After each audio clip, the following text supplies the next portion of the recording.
Alan Harris is wearing a signature Kevin Lyle t-shirt, a scale face, designed by me.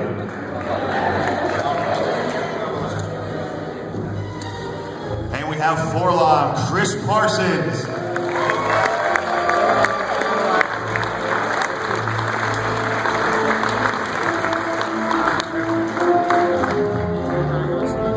And I have the honor of calling out for the first time in the United States of America, Kathy Monroe Zuckis.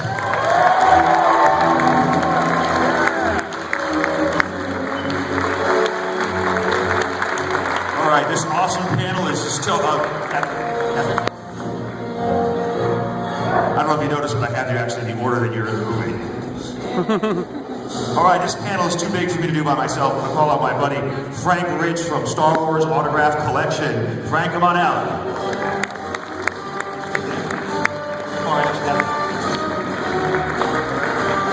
All right, great to see you guys.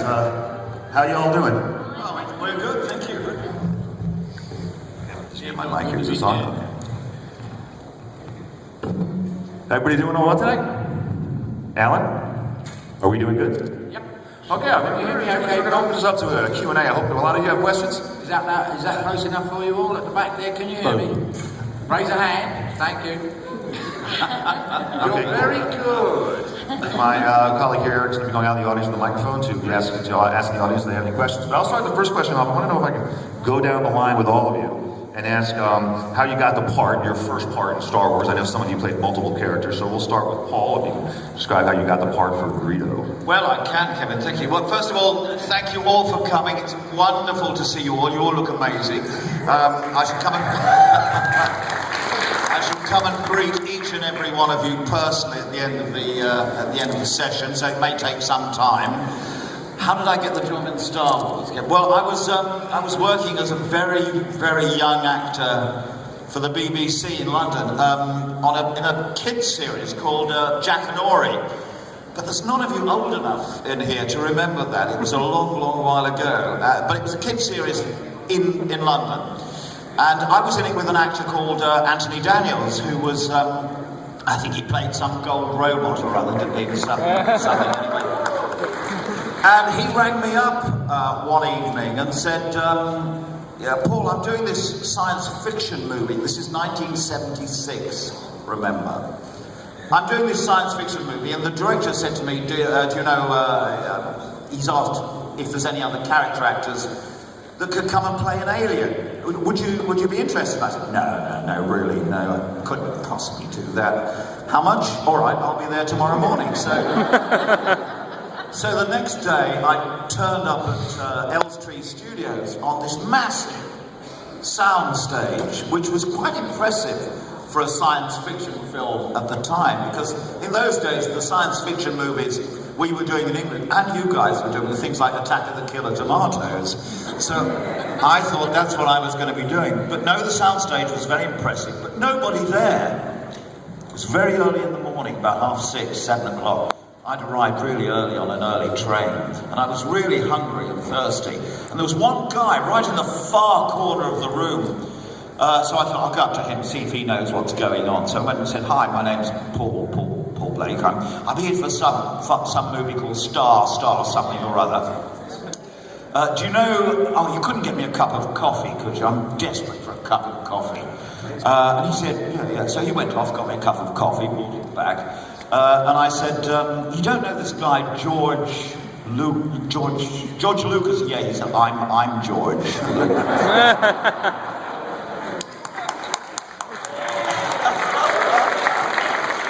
And miraculously, he gave me the job. So that's how I got the job in Star Wars. Is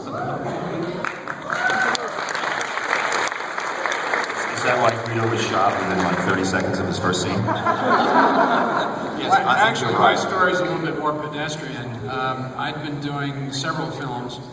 I was represented by an agent named Maggie Parker, whose great stable included Jim Mason and Helen Mirren, who is now very famous, but she was famous in London in those days. Anyway, so Star Wars was about the 4th or 5th film that I went up for, and the casting director was one Irene Lamb.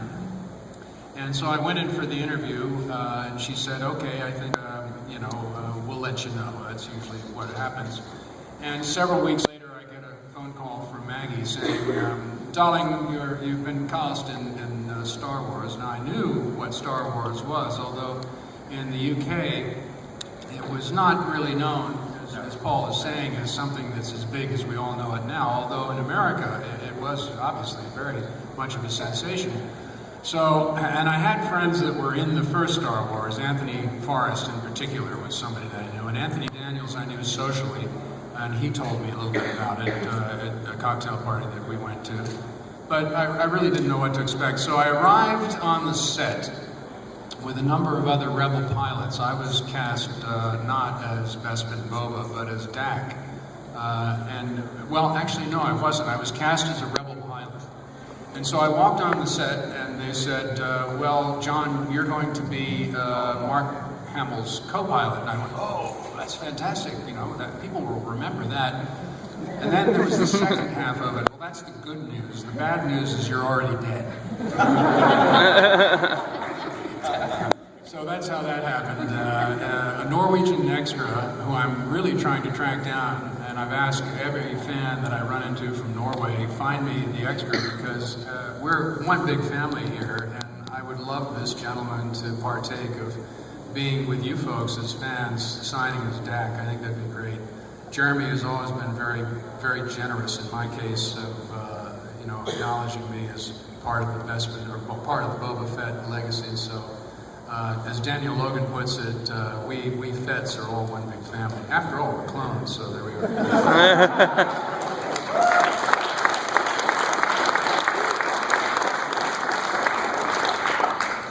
And Mr. Harris, your turn. How'd you get the part in Star Wars? Your first part? Yeah, it's a bit complicated because I worked on 4 of them. The first one, Star Wars itself.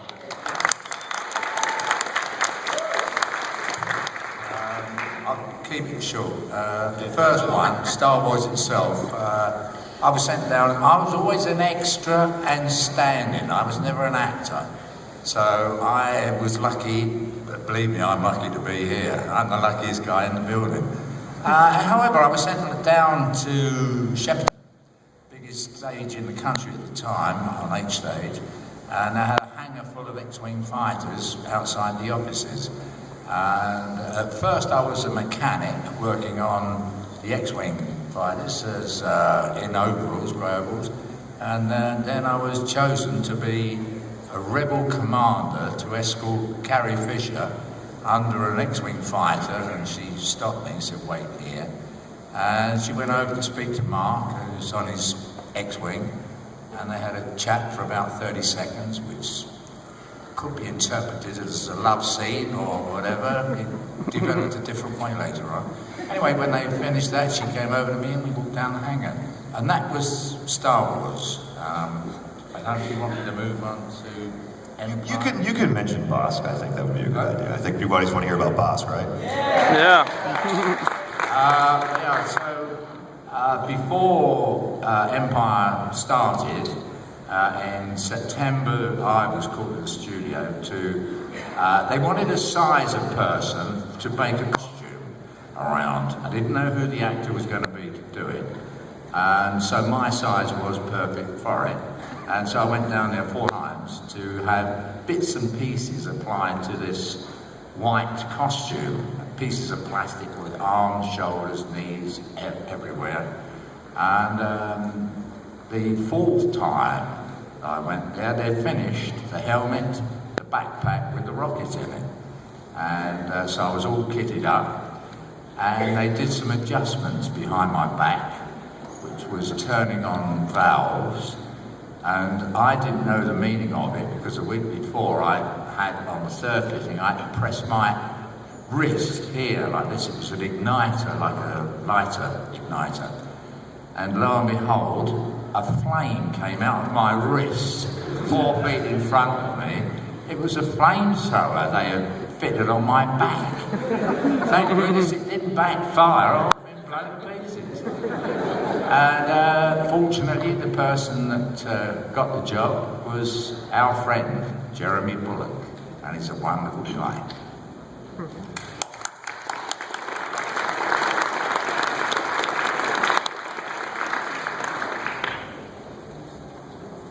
tell some more? Oh, I think we're going to give Mr. Parsons a chance to tell us how what his first part was and how he got it in the Star Wars saga. It's my turn now, is it? Well, I'll keep this short. My name's Chris. Thanks for your time.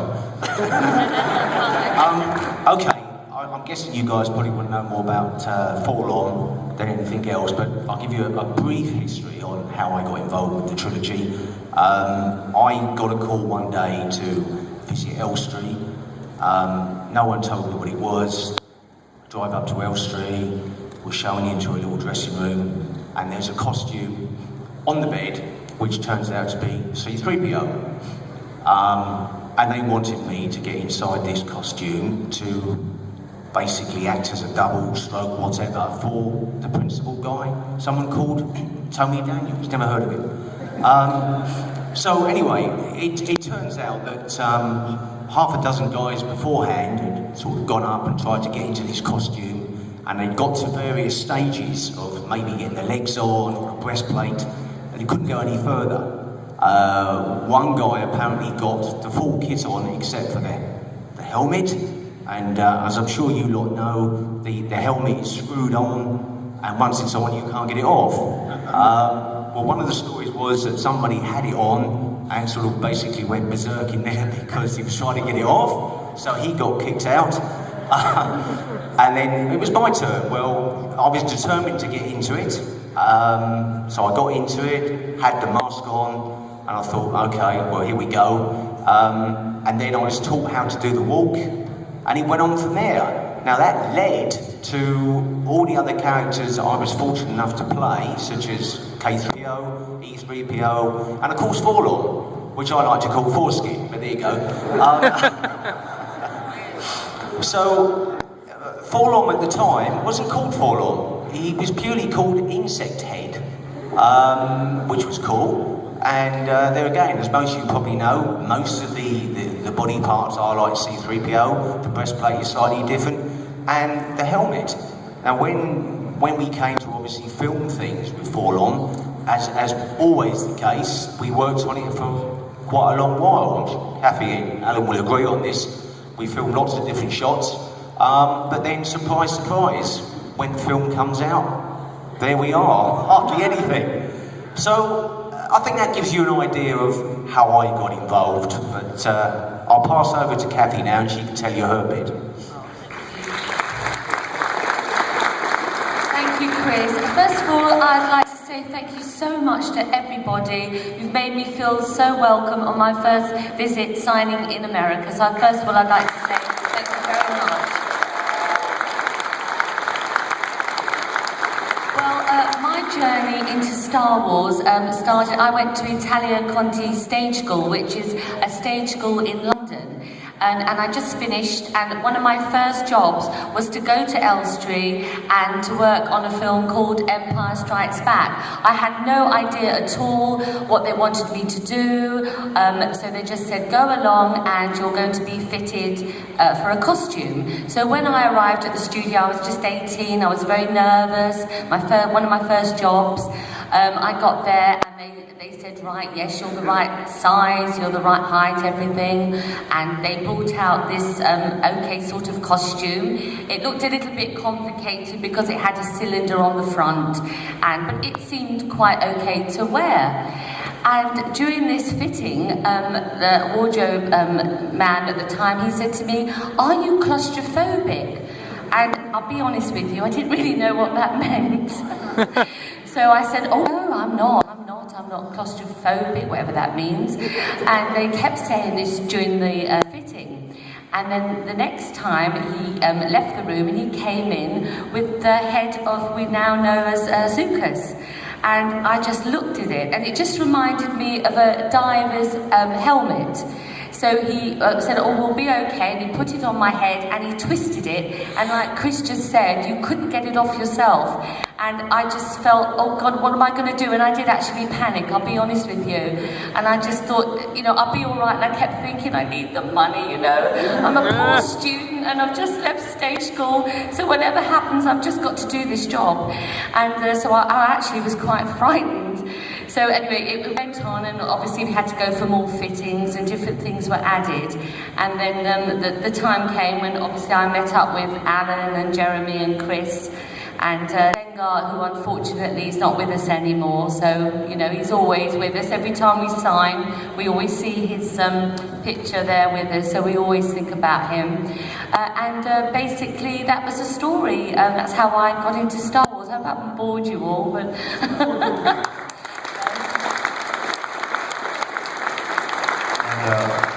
Frank, how did you get into Star Wars? Well, I was hired into Dengar first. People don't know that. No, just kidding. Frank, do you have a question for the panel? First, how many people brought that iconic photo of the Death Star, of the Star Destroyer, and see them all lined up right here? It's amazing. How many times I see that picture this weekend? Awesome that you're all right here. Yeah. My question, Star Wars has many different factions. You have Jedi, you have the Imperials, you have the Rebels, the Bounty Hunters. The popularity of the Bounty Hunters, obviously Boba Fett, but all of you is tremendous, and it has carried on for years. I think it only becomes more, it just becomes stronger. What is your take on how popular your characters have become over the years? Who would you like to answer that? Whichever one of you would like to answer first. It's usually whoever steps up first. Okay, that's me then, I suppose. Well, I think it was a gradual burn, really, in that right from the start, Star Wars was such an unusual event for all you guys. It was so ahead of its time when it first came out. The very first film in 1997, there was nothing like it at all around. And I think all the little characters, which I suppose we were to some degree, against this background of a great story with huge characters like Harrison and Carrie, and the robots, who were also their storyline was as important as anyone else in the movies.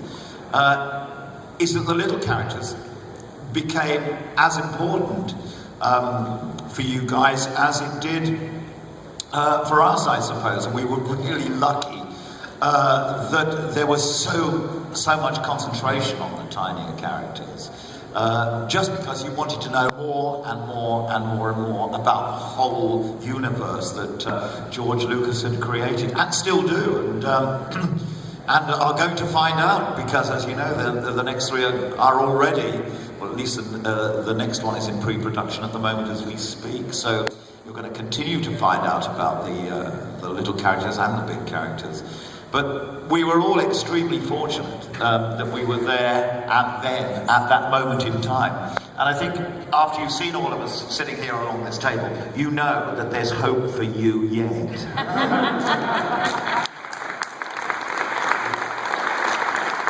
Frank, can you repeat the question again and see if anybody else wants to answer it? Just your take on the popularity of the Bounty Hunters over the years. Well, let me help answer that a little bit by throwing the question back to the audience, because I myself have noticed that last year or so, people talk about the underground, which is somewhat synonymous with the bounty hunters. So, in terms of all of you fans out there today, how many identify themselves as rebels? Yeah! Yes. How many identify themselves as Imperials?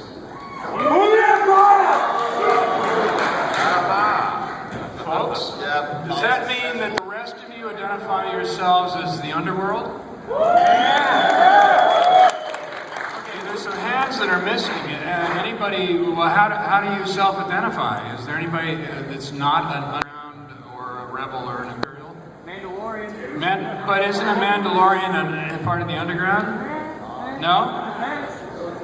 We need to have him kind of define that a little bit, but that's what I was trying to get at, is that recently I have observed that people are identifying the underground as a third category, but you're absolutely right, there are the Mandalorian mercs.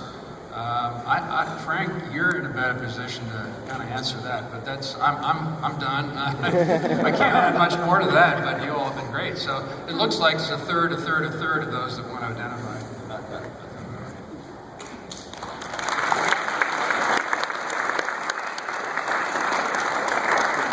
The three of you want to take a stab at that question, or should we move on to a new question? Sort of made about others. About the popularity. Popularity, it was a surprise to me because I didn't know anything about the popularity of the bounty hunters or about bounty hunters until 2000. I got a phone call from Jeremy. What happened is Empire magazine wanted to interview the surviving bounty hunters. Unfortunately, Maury Bush was gone. He didn't know my number. He wasn't sure who was in this lizard bounty hunt. He called it Busk. When he came to me after getting Chris, who got the phone number from the union, he said, "Were you in?" Jeremy said, "Were you in Busk?" I said, "Was I in what?" Because when we made it, I was called, my costume was a lizard bounty hunter, and that's it. You know, we didn't know if it was later they gave us, in my case, names. Boba Fett was known right away from the word go. We knew about that. But it was a big surprise to me, and he said, "Do you want to go to conventions?"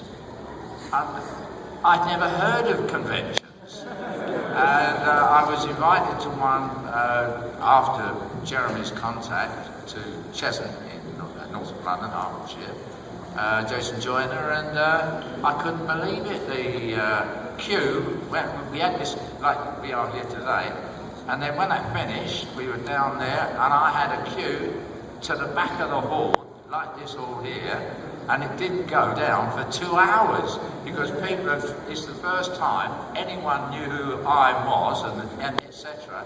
And they didn't know if I was going to do another one because I didn't know what it was going to be like. I didn't have photos or anything.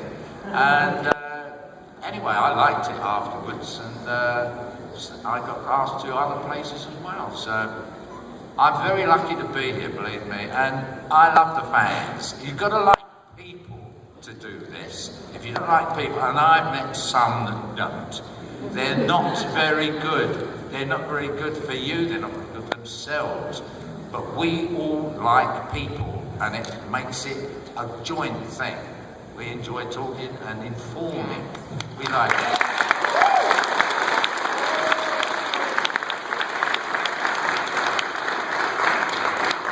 It's my turn, I presume. Well, my story is very similar to Alan's. In 2000, a phone call from a reporter that was doing a piece on the Star Wars Insider, and as Alan said, he was reporting on the 25th anniversary of the film, and he said to me, "I'm aware that you were on those films and you played a bit of C-3PO. He said, "You played Forlorn." Well, like Alan, I'd never heard of Forlorn, as I told you earlier, it was called Insect Head. And as this guy started to carry on talking, saying, "Oh, you did this and that," and I thought, who's this clown on the phone? He's winding me up here. Because I'd forgotten all about Star Wars, really. I'd sort of left the business, got involved with a property developer, which is what I do now, and I thought, well, what is this? Well, as he started to talk, things started to fit into place. I'm thinking, well, actually, I do remember vague bits about this and that. Anyway, he asked me if I'd prepared to do an interview, which I nearly fell off the chair when he asked me to do that, because I thought, am I worthy? But that was nice to be asked to do that. He also said to me, would I mind if the gentleman gave my details to a couple of people that would be interested in meeting me? So I said, well, fine. Probably only a few days later, someone rang me up from your lovely country here saying, would you like to do, as Alan said, some conventions? I said, well, why? What am I going to do? Well, you're going to appear and meet people. And at the moment, I'd like to take you to Japan. And I thought Japan, I've always wanted to go to Japan. Anyway, flights all paid, etc., etc. And we set off on this tour of Japan, and I took my lovely other half with me, and it was for 10 days. And we started visiting shops and venues, and there was these literally thousands of small people, no offence, and they wanted to see me. There was also someone else from the first film, Phantom Menace, that came along as well. as we started doing all the signings of toys, there again, as Alan said, all these people were queuing up, and literally I was signing toys and pictures all day long, till the hand dropped off. And I thought to myself, I must be dreaming, this cannot be happening to me. Well, as we went on, different venues, we went to one venue, and as we drove up, all round the block of this place in Tokyo was all these people. And I said to the guy I was with that was taking us around, who are these people waiting for? He said, well, they're waiting for you. And I said, me? What are they waiting for me for? He said, well, they want to meet you. So that's the way it's continued. And, you know, even just sitting here now, as everyone has said, we are really grateful for you guys, because without you, we wouldn't be here. And we're glad that we can give something back. So I will now say thank you very much for having us here.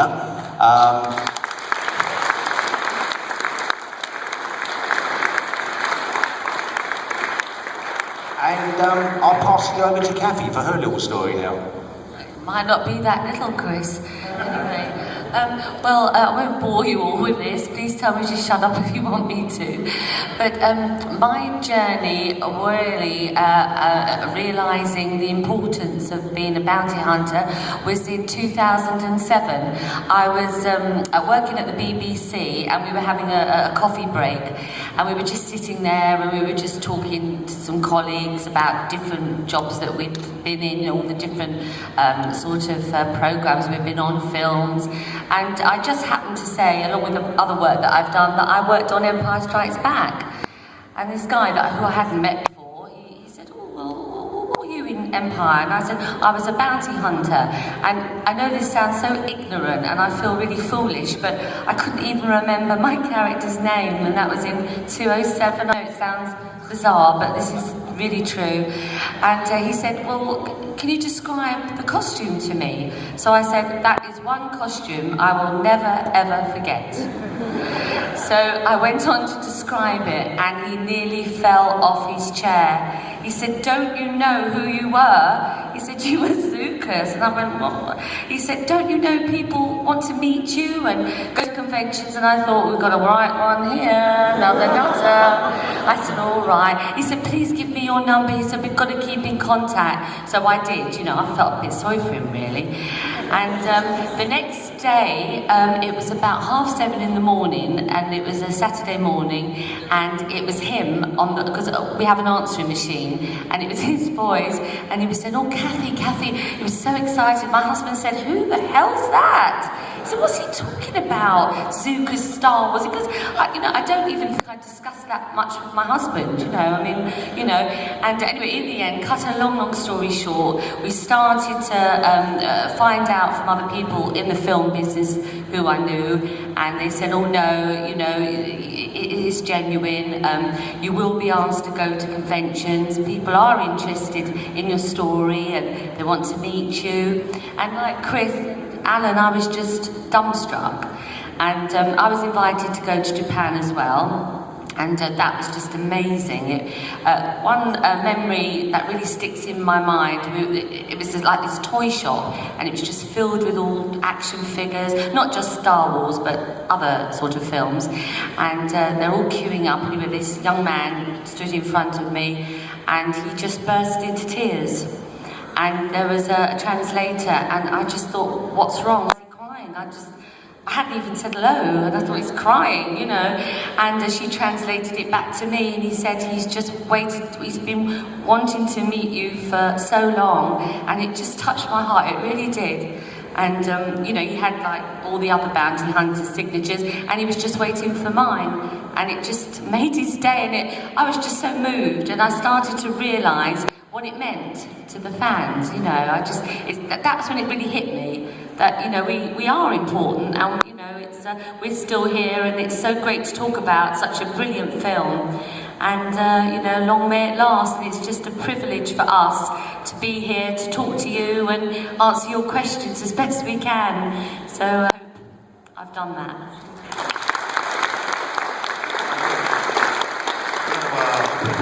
Questions, you guys. So please let Eric come and get you, and He'll ask you a question. And while Eric's doing that, I just want to have a quick question for Chris.